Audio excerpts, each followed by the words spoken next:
Reminiscing my childhood, I came from a humble and loving family. We are a big family and sometimes we cannot tie up loose ends.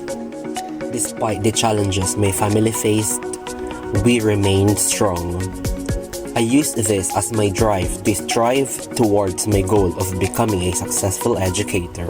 After I received such tremendous blessings in my life, I owe everything to God.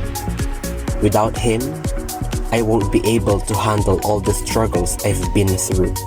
I also want to thank the people behind me, silently rooting for me, my family. They became my shoulders to lean on every time I want to vent out my unkept feelings. And I want to reciprocate the love I receive in my hometown, Orbistondo.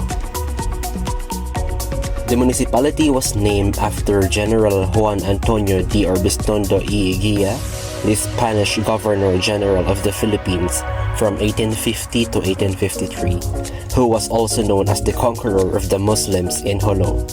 Then he issued a decree founding the town, and consequently the newly formed town was named Orbistondo in his honor. Recently, a town fiesta was celebrated in honor of Saint Pius V, where first Canon Festival and Poodle Fight were held. Also, Vice President Sara Duterte came to Orbistondo as guest to celebrate with the Orbistondonians. I would like to bring my greatest treasure in life, which is quality and inclusive education, as I join Mr. Asia Pacific Philippines Pangasinan.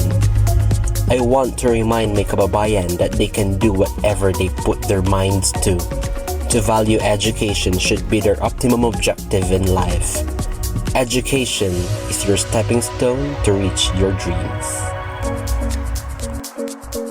Again, this is Ronan Mendoza leaving you with a quote: keep your feet on the ground and long live